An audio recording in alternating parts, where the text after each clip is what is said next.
Good afternoon, everyone. Today we have assembled here for a seminar talk on the topic Swami Vivekananda and Personality Development. We are very fortunate to have amidst us Shri Sukhendu Shekhar Rai, Member of Parliament, Rajya Sabha, as the resource person, speaker for today's seminar talk. At the very onset of the seminar, I would request our revered Principal Maharaj to felicitate our honorable speaker. I would request our student to help revered Principal Maharaj for felicitation. Shaptashi.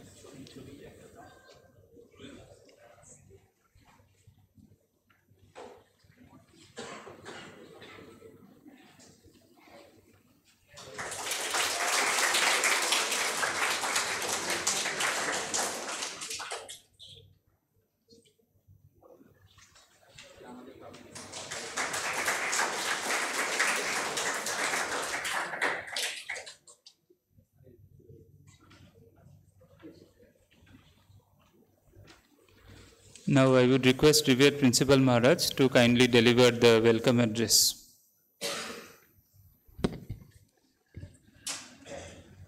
परम श्रद्धाभाजन सुखेंदु बाबू आमादेर मंचे आছেন सामने आमादेर विशिष्ट अतिथि देवाशीष बाबू आमादेर महाराज आছেন আর তোমরা ছাত্ররা আমি বাংলাতে বললাম কেন স্যারকে বাংলাতেই বলতে বলেছি ইংরেজিতেও উনি ভালো পারেন কিন্তু বাংলাতে বলতে বলেছি যাতে ভালো লাগে সবার তা উনি অনেক দিনের আমাদের পরিচিত মানুষ কারণ উনি ওনার পূর্বাশ্রম হচ্ছে মালদা রামকৃষ্ণ মিশনের কাছে উনি অনেকবার বলতেন ফোনে তা সেই জন্য উনি ছোট থেকে রামকৃষ্ণ মিশনের সঙ্গে অনেকভাবে যুক্ত তারপর নানা উনি ভালো একজন অ্যাডভোকেট তারপর এখন তো মেম্বার অফ পার্লামেন্টে উনি আছেন সিনিয়র মানুষ তা সেই হিসাবে দীর্ঘ অভিজ্ঞতা আছে স্বামীজি সম্বন্ধে পড়াশোনা ওনার আছে তা আমি ওই জন্য রিকোয়েস্ট করেছিলাম যে আপনারা সময় করে যদি একটু আসেন ছেলেদের এই স্বামীজি এবং তার ব্যক্তিত্বের বিকাশ এইটা নিয়ে আপনার অভিজ্ঞতা মতামত ছেলেদের বললে ভালো লাগবে কারণ ছেলেরা সবসময় নতুন কথা শুনলে স্বামীজির সম্বন্ধে শুনলে সবারই ভালো লাগে তো উনি এক কথাতেই রাজি হয়ে গেছেন এবং অলরেডি তাই দিনটা ঠিক হয়েছে তা উনি থাকেন অনেক দূরে কলকাতায় একেবারে গোলপাক রামকৃষ্ণ মিশনের কাছে অনেক দূরে সেখান থেকে এতটা ঠিক করে 8 ঘন্টা আগেই পৌঁছে গেছেন এই খুব সিনসিয়ার মানুষ তাই সেই জন্য তাই এরকম একজন মানুষকে আমরা এই মহাবিদ্যালয়ের তরফে পেয়ে আমাদের সবার তরফ থেকে টিচার ছাত্র সবার স্টাফ মেম্বার সবার তরফ থেকে আমাদের আন্তরিক অভিনন্দন শ্রদ্ধা জ্ঞাপন করি তা তোমরা এই ভালো লাগবে এনজয় করবে ওনার কথা শোনো আনন্দ পাবে সবাইকে ধন্যবাদ জানাই ওনাকে আমার শ্রদ্ধা জানিয়ে আমার ক্ষুদ্র বক্তব্য শেষ করছি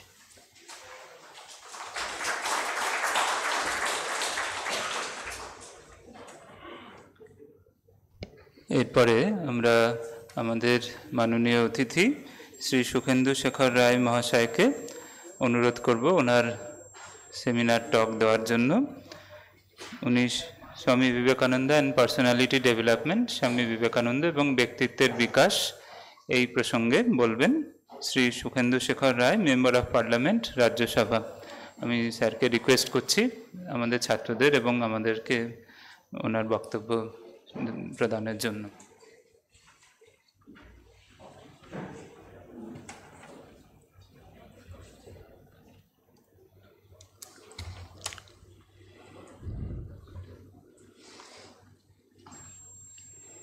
শুভ অপরাহ্ন আজকে রামকৃষ্ণ মিশন বিবেকানন্দ শতবার্ষিকী মহাবিদ্যালয়ের শ্রদ্ধেয় অধ্যক্ষ স্বামী কমলাস্থানন্দজি মহারাজ সঞ্চালক মহারাজ অতিথিবৃন্দ এবং আমার ছাত্র বন্ধুরা কেমন আছো তোমরা ভালো তো প্রথমেই বাংলা নববর্ষের শুভেচ্ছা জানাই সবাইকে যদি কারো বাংলায় বুঝতে অসুবিধা হয় একটু হাত তুলবেন আমাকে আমি পরে জিসটা না হয় ইংরেজিতে বলে দেবো এরকম কেউ আছেন যিনি বাংলা বুঝতে পারেন না? ঠিক আছে, তাহলে বাংলাতেই বলছি পুরোটা। এমন একটি বিষয় নির্বাচিত হয়েছে যে আমি লোভ সম্বোধন করতে পারলাম না এখানে আসার। এটা আমার কাছে তীর্থক্ষেত্র এই কারণে যে পরম পুরুষ শ্রী শ্রী রামকৃষ্ণ পরমহংসদেবের স্মৃতি এবং তার প্রধানতম শিষ্য স্বামীজির পূর্ণ স্মৃতি বিজড়িত এই মহাবিদ্যালয় যে উৎকর্ষতার ক্ষেত্রে সারা দেশে তৃতীয় স্থান যারা দখল করেছেন বলাটা ভুল হবে, অর্জন করেছেন, সেটা একটা বিরাট গৌরবের বিষয় আমাদের প্রত্যেক বাঙালি মানুষের কাছে, বাঙালি সমাজের কাছে। এবং যে বিষয়টি নির্বাচন করা হয়েছে আমি আগেই বলেছি, মহারাজজিরা বলেছেন, স্বামী বিবেকানন্দ এবং ব্যক্তিত্বের বিকাশ বা পার্সোনালিটি ডেভেলপমেন্ট। স্বামীজিকে জানতে গেলে তার জীবন যেমন জানতে হবে, তার যে অনেকগুলি রচনা রয়েছে সেগুলো খুব মনোযোগ সহকারে বারবার পড়তে হবে, এবং তার যে বক্তৃতা মালা দেশে এবং বিদেশে সেগুলো যদি সবাই অধ্যয়ন করেন সঠিকভাবে, তাহলে মনে হয় এই পরবর্তী যে বিষয়টি রয়েছে ব্যক্তিত্বের বিকাশ, এটা অনেকটাই আমরা বুঝে ফেলতে পারব। কারণ আমি খুব সংক্ষেপে বলি, সারাদিন তোমরা ক্লাস করেছো, বাড়ি যাওয়ার তাগিদ রয়েছে, আমি খুব সংক্ষেপেই বলবো যে আদিম সমাজে মানুষ যখন গুহার মধ্যে বাস করতো, কাঁচা মাংস খেত, বুঝতে পারতো না জোয়ার ভাটাটা কি, কেন সূর্য ওঠে, কেন অন্ধকার হয়। গুহার মধ্যে থেকে বন্যজন্তুর হাত থেকে নিজেদের বাঁচাবার জন্য পাথর দিয়ে তার মুখ বন্ধ করে রাখত। সেই মানুষ যখন প্রথম ফলমূল খেয়ে জীবন ধারণ করতো যারা, তারা ওই চকমকি পাথর দিয়ে আগুন জ্বালানো শিখলো, কৃষিকার্য শুরু হলো, ধীরে ধীরে সভ্যতার উন্মেষ ঘটল, সম্পত্তির অধিকার মনে জন্মালো। কিন্তু তারও আগে তাদের প্রথম যে মনের ভাবটা মানুষের, আদিম সমাজে যে মনের ভাবটা প্রকাশিত হয়েছিল, সেটা হচ্ছে ভেতরে ভেতরে অন্তরে, তখন ভাষা ছিল না, একটা ভাবনা কিন্তু তাদের মধ্যে ছিল, সেটা হচ্ছে জিজ্ঞাসা, প্রশ্ন, জিজ্ঞাসা যে কেন সূর্য ওঠে, কেন সূর্য নেবে, কেন ঝড় হয়, কেন দাবানল হয়, কেন জোয়ার ভাটা হয়, কেন ভূমিকম্প হয়, ইত্যাদি ইত্যাদি। তো এই যে জিজ্ঞাসা, এই থেকে শুরু হলো অন্বেষণ, এই খোঁজ। তো এই খোঁজ করতে করতে মানুষ কোথায় এসে পৌঁছেছে আজকে? সবচেয়ে উল্লেখযোগ্য সভ্যতার ইতিহাসে যে জায়গাটাতে আমরা আসলাম, ধরুন হচ্ছে যে ঊনবিংশ শতাব্দীর প্রারম্ভে যেমন শিল্প বিপ্লব ঘটছে, জ্ঞান বিজ্ঞানের চর্চা কেন্দ্র হিসেবে আপনারা সবাই জানেন যে জার্মানি এবং রাশিয়াতে খুব টালমাটাল অবস্থা ছিল। সেই সময় জার্মানির দুটি বিশ্ববিদ্যালয়, একটি বনে এবং একটি বার্লিনে, সেখানে নতুন নতুন চিন্তাধারার সেখানে উদ্ভাবনা হচ্ছে, বৈজ্ঞানিক গবেষণার মধ্য দিয়ে, নতুন নতুন পরীক্ষা নিরীক্ষার মধ্য দিয়ে বিজ্ঞান এগোচ্ছে, মানব সভ্যতা এগোচ্ছে। আমাদের দেশে তখন আমরা উপনিবেশের অঙ্গ, এতৎসত্ত্বেও আমাদের মধ্যে সেই পাশ্চাত্যের আলোড়ন কিন্তু এখানে এসে পড়ল, নবজাগরণের সূচনা হলো। রাজা রামমোহন, মহর্ষি দেবেন্দ্রনাথ ঠাকুর, ঈশ্বরচন্দ্র বিদ্যাসাগর, পরম পুরুষ রামকৃষ্ণ পরমহংসদেব, একটা কেউ আধুনিকতায় আধুনিক শিক্ষার কথা বলছেন, কেউ কুপ্রথাকে, সতীদাহের মতো কুপ্রথা নিষিদ্ধ করার কথা বলছেন, চেষ্টা করছেন, কেউ বিধবা বিবাহ প্রচলন করার চেষ্টা করছেন, শিক্ষার প্রসার ঘটানোর চেষ্টা করছেন, বিশেষ করে মহিলাদের মধ্যে। তো এই সময় এই নবজাগরণ যখন চলছে, তার প্রায় অর্ধ শতাব্দী পরে স্বামী বিবেকানন্দ ভূমিষ্ঠ হলেন 1863 সালে, রবীন্দ্রনাথ ঠাকুরের জন্মের 2 বছর পরে। এই দুজন যুগপুরুষ রবীন্দ্রনাথ ঠাকুর এবং স্বামী বিবেকানন্দ একজন সাহিত্য চর্চার মধ্য দিয়ে, সাহিত্য সাধনার মধ্য দিয়ে ভারতবর্ষকে বিশ্বের দরবারে প্রতিষ্ঠিত করলেন। আর পাশাপাশি স্বামী বিবেকানন্দ আমাদের সনাতন যে ধর্ম, তার যে ঐতিহ্য, তার যে পরম্পরা, তার ব্যাখ্যা করতে গিয়ে শুধু শিকাগো ধর্ম সম্মেলন নয়, পৃথিবীর বিভিন্ন প্রান্তে তিনি এই ধর্মের শ্রেষ্ঠত্বকে উপস্থাপিত করলেন। সেই ইতিহাস তোমাদের সবার জানা আছে, তোমরা পড়েছ। এবং এর দ্বারা অনেকে উদ্বুদ্ধ হয়ে সংসার ছেড়ে সন্ন্যাস গ্রহণ করে অনেক জ্ঞানী মানুষ, অনেক পণ্ডিত মানুষ তারা রামকৃষ্ণ মিশনের সঙ্গে যুক্ত হয়েছে, শিক্ষকতা করছেন, পরিচালনা করছেন। এবং আপনাদের প্রতিটি প্রতিষ্ঠান, বিশেষ করে যেখানে আমি আজকে দাঁড়িয়ে আছি, আমার বলতে গিয়ে আমার একটা আলাদা অনুভূতি হচ্ছে যে আমি ঠিক কোথায় এসেছি। যে একটা উৎকর্ষ কেন্দ্র, শিক্ষাদানের একটা উৎকর্ষ কেন্দ্র, তোমাদের মতো ব্রাইট ইয়াং ম্যান, এটা দেখে আমার মনে জীবন উপান্তে একটা প্রচুর আশা জাগছে। যদিও আমি যে জগতের সঙ্গে যুক্ত সেখানে অন্ধকারটাই বেশি, সেখানে আলোর রেশ খুঁজে পাওয়া মুশকিল। At the end of the tunnel ray of হোপও আছে কিনা জানি না, কিন্তু এখানে এসে আমার সেই আশার আলো কিন্তু মনের মধ্যে আবার জাগছে নতুন করে। বেঁচে থাকতে ইচ্ছে করছে আরও বেশি সময় ধরে। সত্যি বলতে কি, স্বামীজিকে নিয়ে আলোচনা আমার মতো একজন লোকের পক্ষে করা খুবই অসম্ভব। তার কারণ এখানে যারা বসে রয়েছেন, তোমরা অনেকেই টপার আমি জানি, তোমাদেরকে আমি কিভাবে স্বামীজিকে বোঝাবো? কারণ স্বামীজি শুধুমাত্র আমরা জানি যে হিন্দু ধর্মের শ্রেষ্ঠত্বকে তিনি প্রতিষ্ঠা করেছেন তা নয়। তার যদি একেবারে শুরুর থেকে তার জীবন কি কষ্টের মধ্যে দিয়ে উনি মানুষ হয়েছেন, যদিও এটা হওয়ার কথা ছিল না যে পরিবারে উনি জন্মেছিলেন। ঠাকুরের কাছে গেছিলেন, শুনলেন যে উনি কালী সাধক, উনি অনেক কিছু ঘটিয়ে দিতে পারেন। গিয়ে বলছেন যে তুমি মা কালীকে দেখেছো? ঠাকুর বললেন, হ্যাঁ দেখেছি, তোকে যেমন দেখছি তেমন দেখেছি, মা কালীর সঙ্গে কথা বলেছি। তাই মা কালীকে কিছু চাইলে পাবো? হ্যাঁ, কিন্তু কেন পাবি না, নিশ্চিন্তে ভক্তি ভরে তুই মাকে ডাক, যা চাইবি তাই পাবি। উনি এই অর্থকষ্ট থেকে মুক্তি পাওয়ার জন্য তিনি প্রার্থনা করছিলেন, কিন্তু শুধু মুখ থেকে বেরোচ্ছে, মা আমাকে ভক্তি দাও, জ্ঞান দাও, আমার বিবেক জাগিয়ে তোলো, আমাকে মানুষ করে তোলো। কিছুতেই তার ওই অর্থকষ্টের কথাটা আর বলতে পারছেন না। বেরিয়ে আসার পর স্বামীজি বললেন, কিরে তুই যা চাই মনোবাঞ্ছা ছিল, যা চেয়েছিলি পেয়েছিস?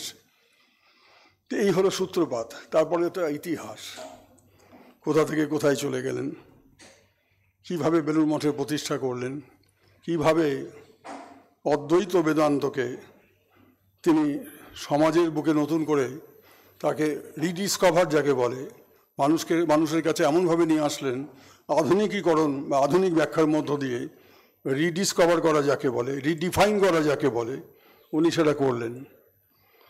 দ্বৈত, বিশিষ্ট দ্বৈত, অদ্বৈত, এই যে তিনটে ভাবনার স্তর বেদান্তের, তিনি অদ্বৈতের ভাবনাটাকেই সবচেয়ে বেশি গুরুত্ব সহকারে সমাজের কাছে তিনি প্রকাশ করলেন। সারা জীবন ধরে তিনি তাই করেছেন এবং বুঝিয়েছেন যে এর কোনো বিকল্প নেই।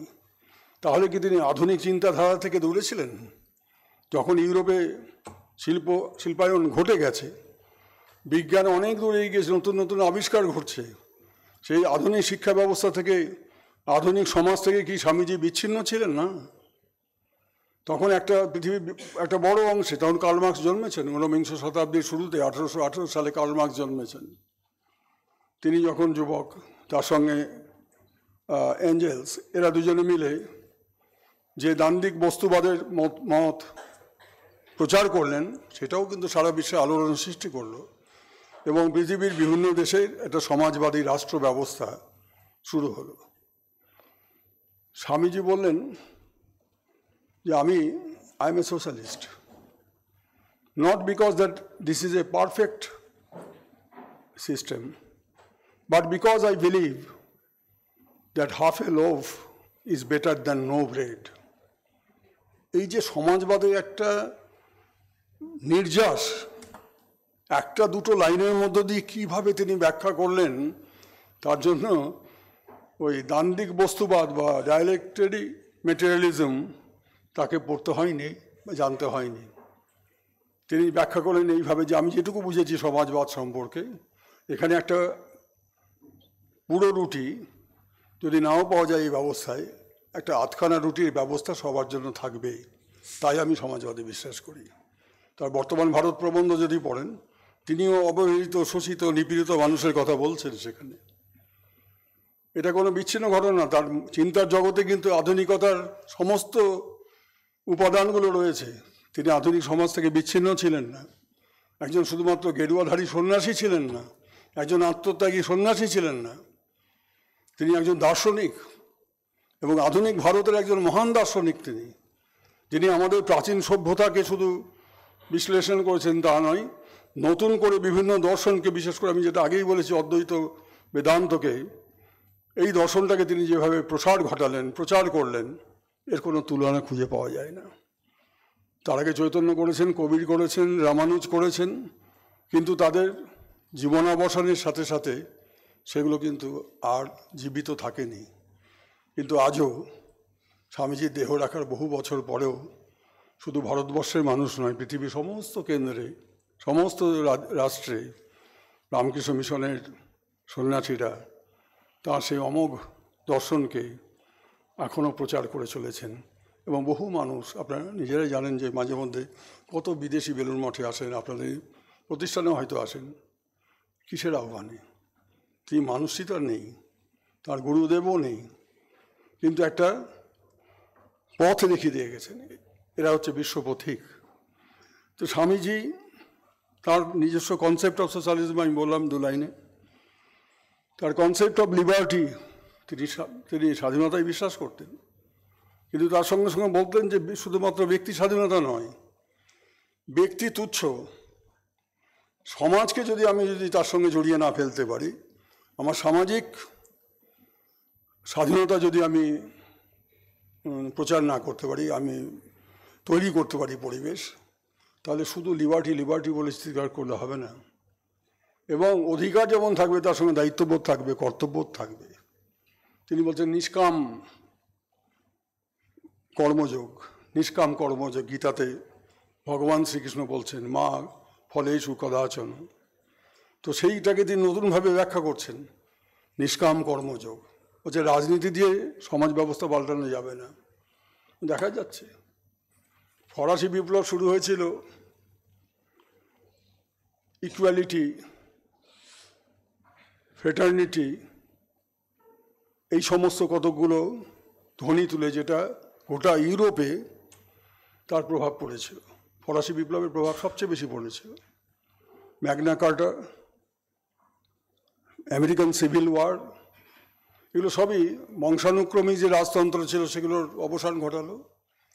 তারপরে যে গণতান্ত্রিক ব্যবস্থাগুলো পৃথিবীর বিভিন্ন দেশে আসলো, সেটা অনেক জায়গায় সফল হলো, অনেক জায়গায় সফল হলো না। কিন্তু পাশাপাশি অনেক জায়গায় রাজতন্ত্র আজকে প্রায় মুছে গেছে, যদিও আছে কোথাও কোথাও তারা টিটুলার হেড, তাদেরকে বলা হয় ম্যাগনিফিসেন্ট সাইফার, তাদের কোনো সেই রকম কার্যকরী ক্ষমতা নেই। তো সুতরাং মানুষের নিজেদের ইচ্ছেকে রূপান্তরিত করা, তো আজকে সে গণতন্ত্রের পরীক্ষা নিরীক্ষা অনেক কিছু হয়েছে। গান্ধীজিও চেয়েছিলেন, আমাদের স্বামীজিও চেয়েছিলেন যে ভারতবর্ষ তাকে ঔপনিবেশিক কবল থেকে মুক্ত করতে হবে।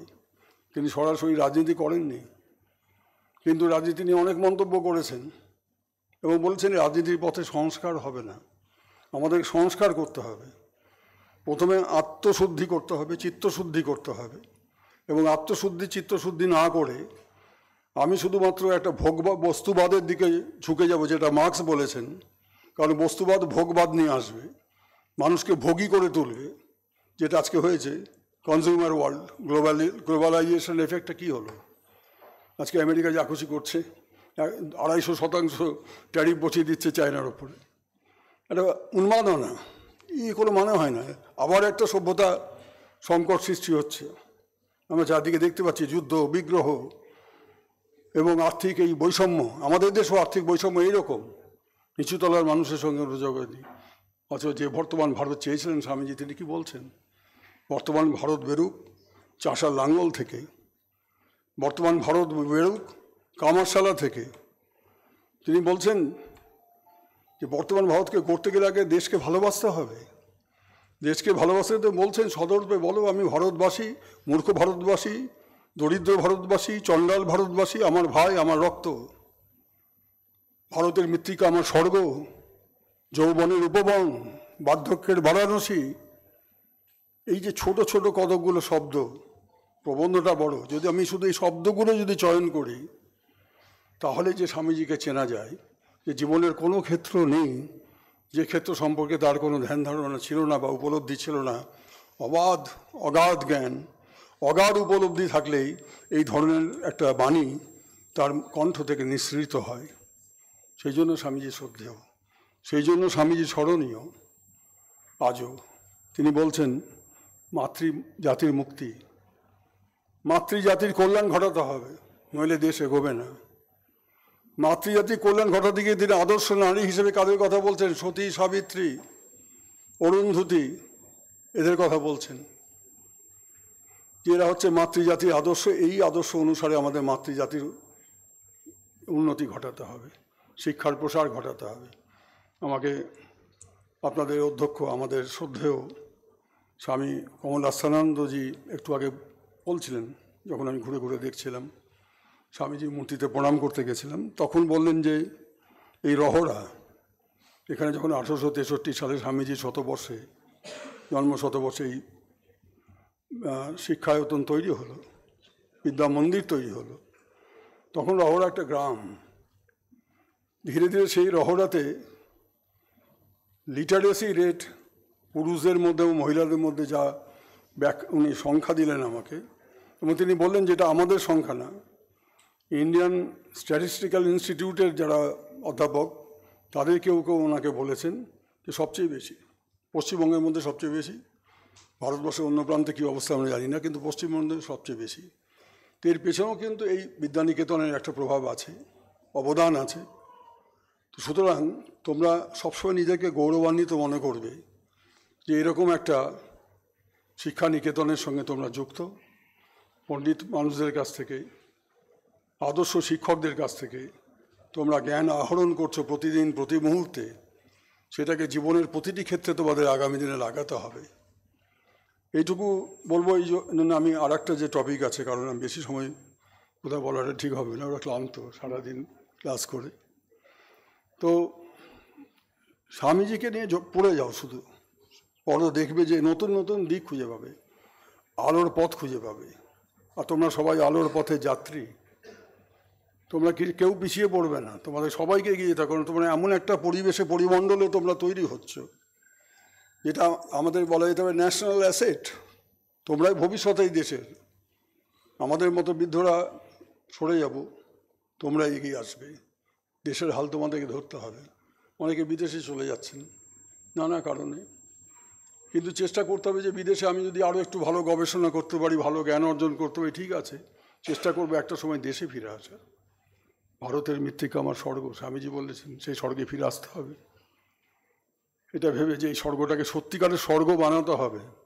আমরা গত 75-77 বছর ধরে 1000 বছরের পরাধীনতা, তার যা শোষণ, যার প্রতিটি শোষণের উপলব্ধি তখনকার মানুষের মধ্যে ছিলেন। স্বামীজি নিজের চোখে দেখেছেন, অনেক কথা তিনি বলেছেন।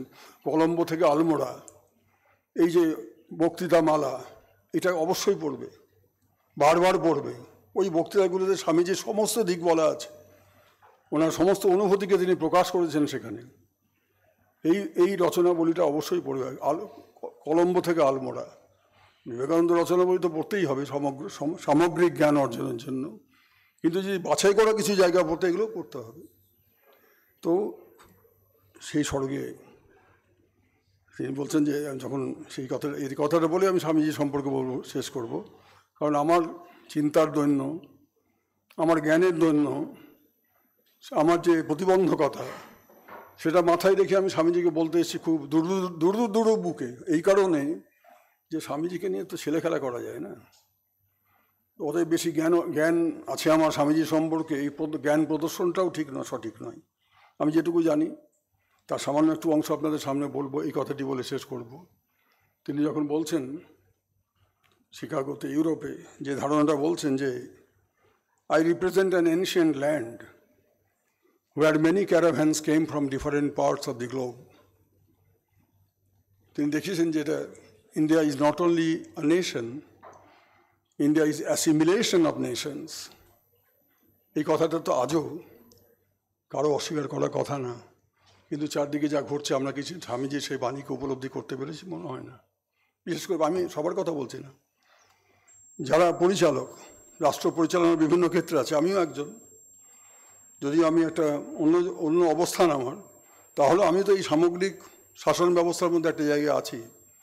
ভারতবর্ষ 145 কোটির দেশ, আমি স্বামীজিকে বলছিলাম যে তার মধ্যে 800 জন কম বেশি লোকসভা রাজ্যসভায় আছে। আমি এরকম একটা গৌরবময় প্রতিষ্ঠানের একজন আমি সদস্য, কিন্তু যখন মাঝে মাঝে দেখি আমার ভুল হয়, আমি কি কুস্তির রিংয়ে চলে আসলাম নাকি, কুস্তির আখড়াতে চলে আসলাম নাকি।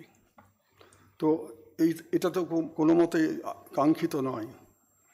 তোমরা পারবে এটা পাল্টাতে, তোমরাই পারবে। স্বামীজি সেই অ্যানসেন্ট ইন্ডিয়া, শুধু তার সাথে এটাও বলেছেন, শুধু অতীতকে আঁকড়ে ধরে থাকলে চলবে না। উনি যখন এই কথাটা বলছেন, প্রাচীন ভারতের কথা বলে, যে India is not only a nation, it is also assimilation of Nations, তখন সেই রবীন্দ্রনাথ তার কবিতাতে লিখছেন ভারত তীর্থে, সখুন্দল পাঠান মোগল এক দেহে হল লীন, দিবে আর নিবে মেলাবে মিলিবে যাবে না ফিরে, এই ভারতের মহামানবের সাগর তীরে। তো এইখানে রবীন্দ্রনাথ আর বিবেকানন্দ এক হয়ে যাচ্ছেন, বিবেকানন্দের ভাবনা রবীন্দ্রনাথে প্রতিফলিত হচ্ছে, অথচ তাদের দুজনের সঙ্গে সেইভাবে কখনো সম্পর্ক গড়ে ওঠেনি। কিন্তু বিবেকানন্দ অসম্ভব ভালো রবীন্দ্রসঙ্গীত ভালোবাসতেন, খুবই ভালোবাসতেন, নিজে গাইতেন।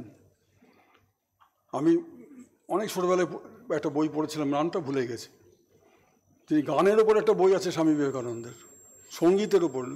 তোমরা ভালো জানো নামটা, বইটার নাম কেউ জানো? বইটির নাম সঙ্গীত মঞ্জরি বা কিছু এরকম নাম। হ্যাঁ, সঙ্গীত কল্পতরু, ইয়েস রাইট, থ্যাঙ্কস, সঙ্গীত কল্পতরু। তো একজন, তাহলে আমি যেটা বলছি, যে জীবনের কোনো দিক উনি বাকি রাখেন ওইটুকু সময়ের মধ্যে। 39 বছর বয়সে তিনি পৃথিবী থেকে বিদায় নিলেন। তার আগে সারা ভারতবর্ষকে কাঁপালেন, সারা বিশ্বকে কাঁপালেন, এবং আজও তিনি আমাদের মধ্যে বিরাজ করছেন। তোমাদের মতো কৃতি ছাত্র যারা, তোমাদের উন্নত মানের ছাত্র যারা, তাদের মধ্যে তিনি বিরাজ করছেন, এটা সবসময় ভাবেন স্বামীজি আমাদের মধ্যে আছেন, ঠাকুর রামকৃষ্ণ আমাদের আশীর্বাদ করছেন, এটা সবসময় মাথায় রাখবে। আমি এই কয়টি কথা বলে আমার প্রণাম জানাচ্ছি স্বামী বিবেকানন্দ মহারাজকে, এবং আপনাদের সবাইকে যে আমাকে এই ব্যাপারে উৎসাহিত করেছেন বলবার জন্য। হয়তো যদি কোথাও ভুল বলে থাকি, ভুল তথ্য দিয়ে থাকি, সেটা আপনারা দয়া করে আমাকে ক্ষমা করবেন, কারণ আমি সেই প্রফেশনাল স্পিকার নই। আমি ধর্মচর্চা খুব একটা করি না, যদিও আমি ধর্মে বিশ্বাস রাখি, আমি নাস্তিক নই, কিন্তু হয় না, এই বয়সে তো প্রশ্নই ওটা, আর ভুলে যায় অনেক কিছু। আজকাল 76 বছর পার করে 77-এ পা দিয়েছি, তো সুতরাং এটা স্বাভাবিক। আমি যে কথাটা এখন বলে শেষ করব সেটি আরেকটি বিষয়, পার্সোনালিটি টেস্ট। তো আমি দুদিন ধরে ভাবলাম, পার্সোনালিটি ডেভেলপমেন্ট, যে আমি কী বলবো এই বিষয়ে। নানাজনের নানা বক্তব্য আছে, তো আমি নিজে ঠিক করলাম যে আমি নিজেই একটা বুলেট পয়েন্টে 10টা বুলেট পয়েন্ট, সময় নেব না, 10 মিনিটের মধ্যে শেষ করব। 10টা বুলেট পয়েন্ট, সেই 10টা বুলেট পয়েন্ট কি আমি লিখে নিয়ে এসেছি। আমি রিডিং পড়বো না, আমি বুলেট পয়েন্টসগুলো বলে 1 লাইন 2 লাইন ব্যাখ্যা দিয়ে আমি শেষ করব। সেটা হচ্ছে যে পার্সোনালিটি ডেভেলপমেন্টটা কেন জরুরি। বিবেকানন্দকে সেইভাবে তো কেউ পার্সোনালিটি ডেভেলপমেন্টের পাঠ পড়াননি, কিন্তু তার ওই রকম একটা পার্সোনালিটি, ইন্টারন্যাশনাল পার্সোনালিটি কীভাবে গড়ে উঠলো, সেই জন্য বারবার বিবেকানন্দকে ফিরে যেতে হবে, তাকে পড়তে হবে, জানতে হবে। কিন্তু আধুনিক জীবন, এখন তো ইন্টারনেটের যুগ, লাইটনিং স্পিডে সব কিছু পাল্টে যাচ্ছে, আমাদের সব কিছু পাল্টে যাচ্ছে। যেটা আমরা 10 বছর আগে ভাবতাম সেটা আজকে অবসলিট হয়ে যাচ্ছে। এবং এই যে যদি আইফোন কেউ ব্যবহার করে দেখবেন, অ্যাপেল কোম্পানি প্রতি 6 মাস অন্তর তার মডেল পাল্টাচ্ছে, কারণ ব্যবসা তো বটেই, ব্যবসার পাশাপাশি নতুন নতুন প্রযুক্তিকে আরও নিয়ে আসা। তো আমি যে 10টা বুলেট পয়েন্ট মোটামুটিভাবে ঠিক করেছি, আপনাদের সামনে তুলে ধরবো বলে। এগুলো না বললেও হয়তো চলতো, কারণ আপনারা অনেকেই জানেন যে নিজেকে কীভাবে তৈরি করতে হয়। এখানে কি নেটের কোনো অসুবিধা হচ্ছে? না, হয়ে গেছে, পেয়ে গেছি।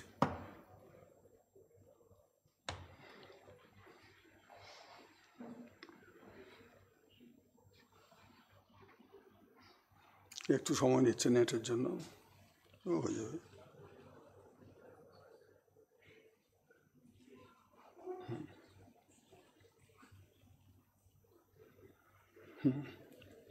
আমি অত্যন্ত সংক্ষেপে 10টা বিন্দু পার্সোনালিটি টেস্টের, এই 10টা বিন্দু আমি আপনাদের সামনে তুলেছি। প্রথম হচ্ছে কনফিডেন্স।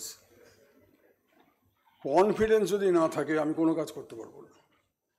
আমি যে কোনো কাজে হাত দেবো। এখন তো পড়াশুনো, কঠিন কঠিন বিষয় আসে সামনে, সেটাকে ওভারকাম করতে হবে, সেটাকে উত্তরণ ঘটাতে হবে, আমাকে সেভাবে তৈরি হয়। তার জন্য প্রথম দরকার যেটা, নিজের উপর আস্থা। স্বামীজি বলেছেন না, পরম ব্রহ্মের প্রকাশ আমাদের সবার মধ্যে রয়েছে। তো পরম ব্রহ্মের যখন আমাদের মধ্যে প্রকাশ রয়েছে, সেটা নিজের আত্মার মধ্য থেকে খুঁচিয়ে বার করতে হবে। প্রথম যে জিনিসটি সেটা হচ্ছে আস্থা, আমার নিজের প্রতি আস্থা, আমি পারবো, আমি করব, এটি প্রথম। দ্বিতীয়টি কমিউনিকেশন।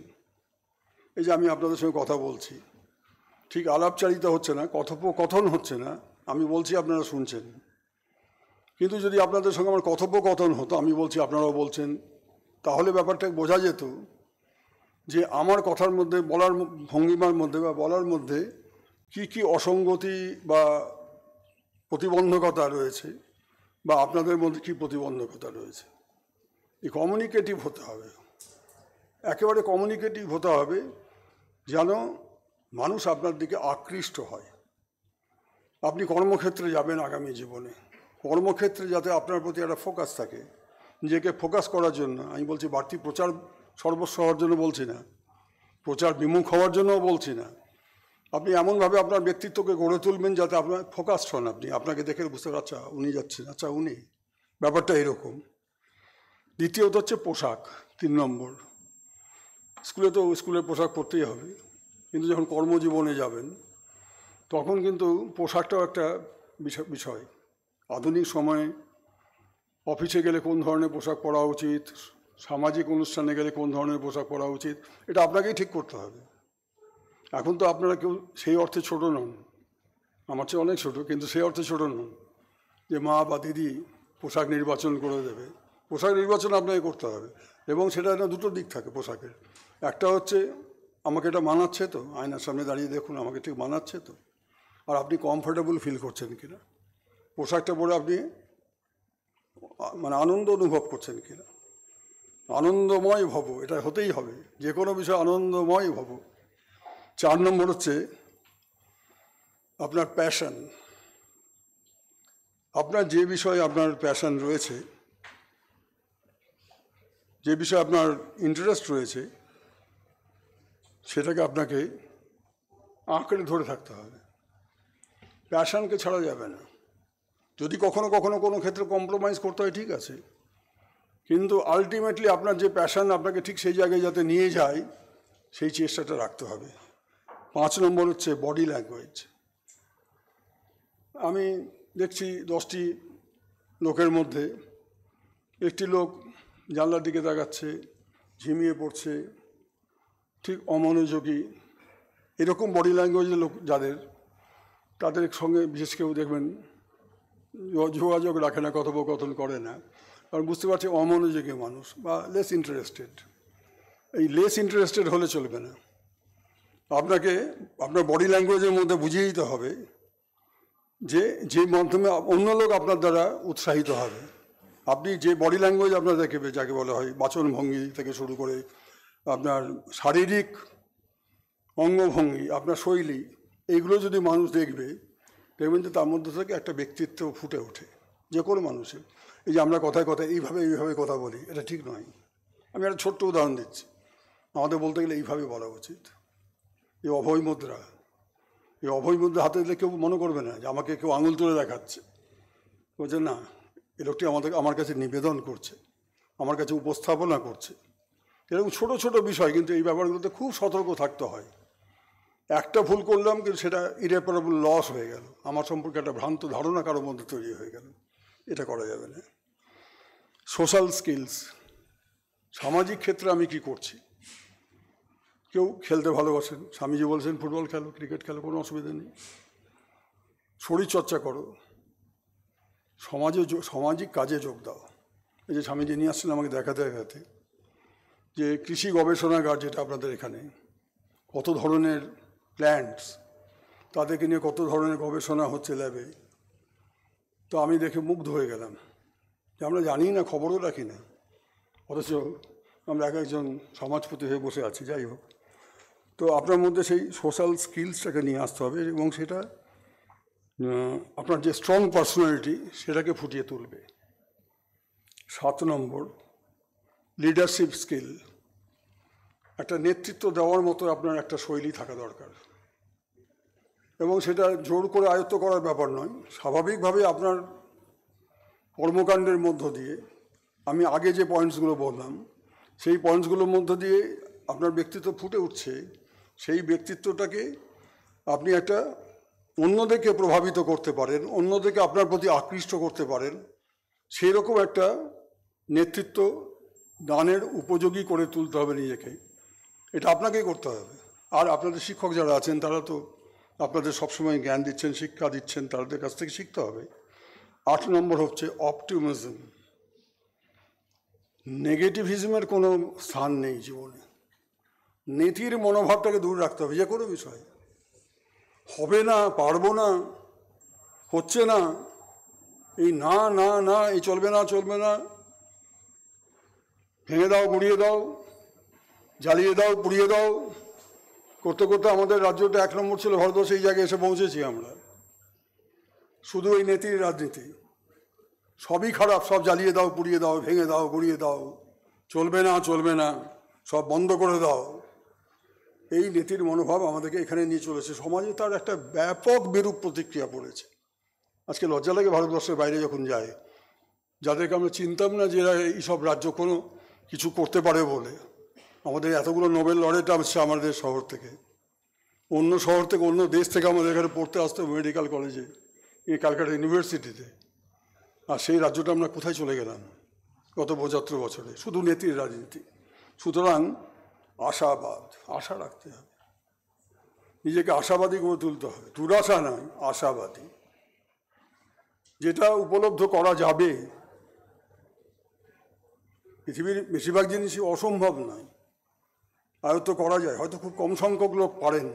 কিন্তু যদি আপনি দেখুন, তিলোত্তমা বলে একটা শব্দ আছে, তিলোত্তমা সম্ভব কাব্য, কালিদাসের লেখা, তো সেই মাইকেল মধুসূদন লিখেছেন। তো তিলোত্তমাটা হচ্ছে স্বপ্নে দেখা যায় তাকে, বাস্তবে তিলোত্তমা হয় না, কারণ 100% পারফেকশন এ পাওয়া খুব কঠিন, প্রায় দুরূহ।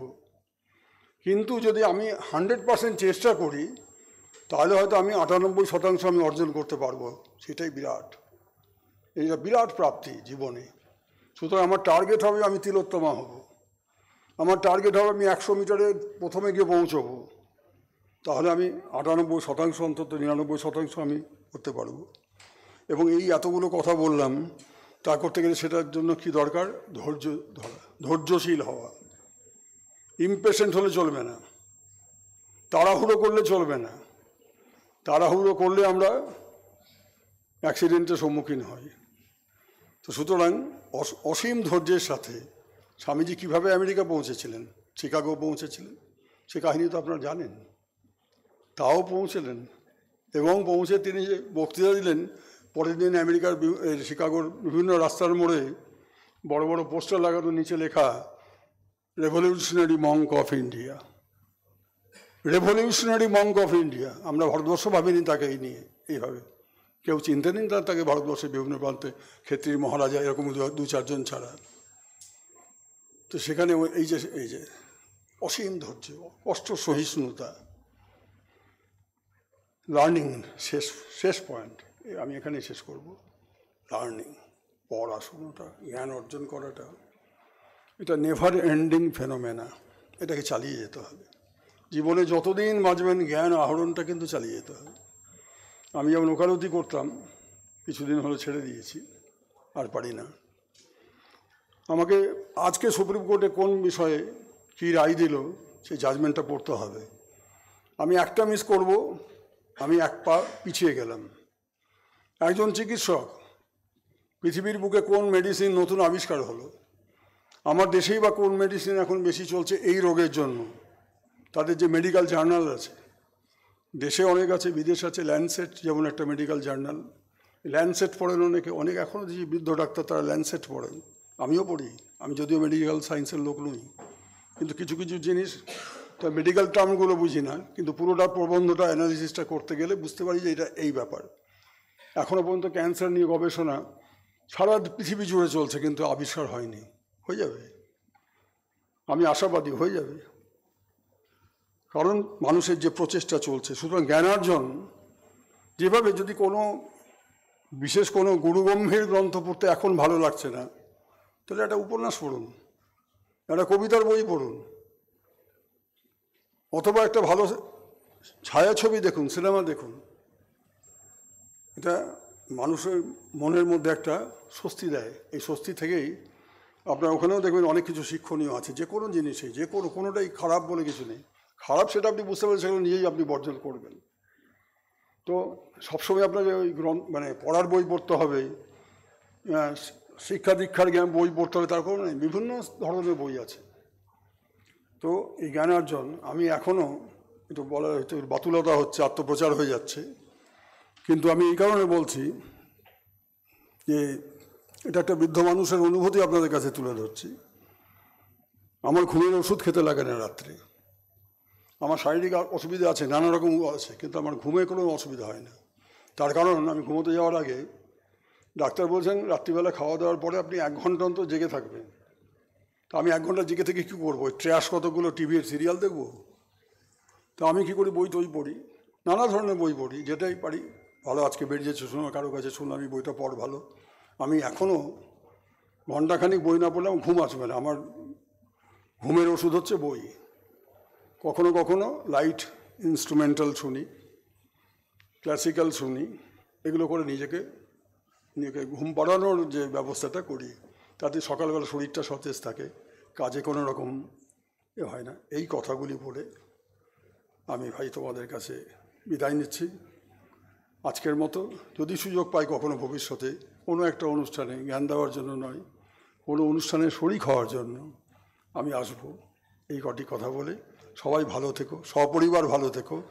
বাংলা নববর্ষের শুভেচ্ছা সহ আমি সবাইকে আমার কি বলবো শুভকামনা জানিয়ে কথা শেষ করছি। ধন্যবাদ।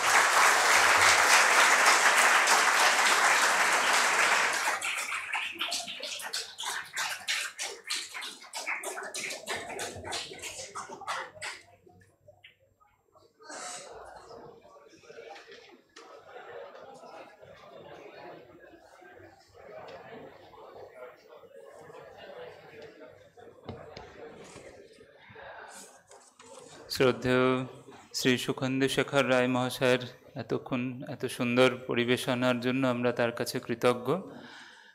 তার ভাষণের পরে যদি ছাত্রদের কিছু প্রশ্ন থাকে তোমরা জিজ্ঞেস করতে পারো, যে কেউ if you want to ask any questions to sir, you can ask.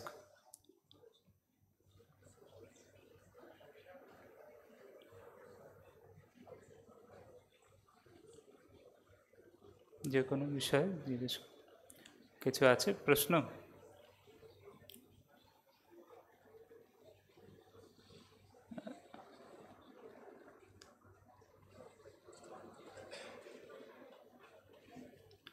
তাহলে প্রশ্ন যদি থাকে তাহলে বলো, নাহলে আমরা স্যারের কাছে আমাদের মহাবিদ্যালয়ের পক্ষ থেকে আমাদের আন্তরিক কৃতজ্ঞতা, শ্রদ্ধা এবং নমস্কার জানাচ্ছি। উনি ওনার এত ব্যস্ত কর্মসূচির মধ্যে আমাদের মহাবিদ্যালয়ে এসেছেন আজকে, এবং সকল ছাত্রদের সাথে স্বামীজির চিন্তাভাবনা এবং ব্যক্তিত্বের বিকাশ প্রসঙ্গে এত সুন্দর আলোচনা করেছেন। সেই জন্য আমরা Ramakrishna Mission Vivekananda Centenary College রহরার পক্ষ থেকে স্যারকে আমাদের কৃতজ্ঞতা এবং শ্রদ্ধা জানাচ্ছি, এবং ভবিষ্যতেও আবার সুযোগ হলে অবশ্যই আসবেন আমাদের মহাবিদ্যালয়। এবং সকল যারা এই অনুষ্ঠানে অংশগ্রহণকারী সকলকে আমার শ্রদ্ধা এবং নমস্কার জানাচ্ছি। এবং আমরা সবসময় একটা জিনিসই, যে সব রকম বিদ্যা চর্চার সাথে আসল মানুষ হওয়ার যে কথা স্বামীজি বলেছেন, সেটি যেন আমরা ভুলে না যাই। সবসময় যেন মনে থাকে যে একদিকে যেরকম নিজের জীবন সংগ্রামে দাঁড়াতে হবে, তেমনি আরেক দিক থেকে ভালো মানুষ হয়ে উঠতে হবে। সেটি খুবই প্রয়োজন, না হলে অনেক কঠিন পরিস্থিতি। তো সেই প্রসঙ্গেই স্যার এতক্ষণ খুব সুন্দরভাবে আমাদের দিকদর্শন করলেন। তো আজকের অনুষ্ঠান আয়োজনে যারা সহায়তা করেছেন তাদেরকেও আমাদের কৃতজ্ঞতা জানাচ্ছি। সকলকে আমার শ্রদ্ধা এবং নমস্কার জানিয়ে আজকের সেমিনার আমাদের এখানেই শেষ হচ্ছে। ছাত্রদের বলবো যে আমাদের মাননীয় বক্তা উনি এবং আমাদের প্রিন্সিপাল মহারাজ এবং অন্যান্যরা এই হল থেকে যখন প্রস্থান করবেন, তারপরে ছাত্ররা একে একে প্রস্থান করবে। নমস্কার।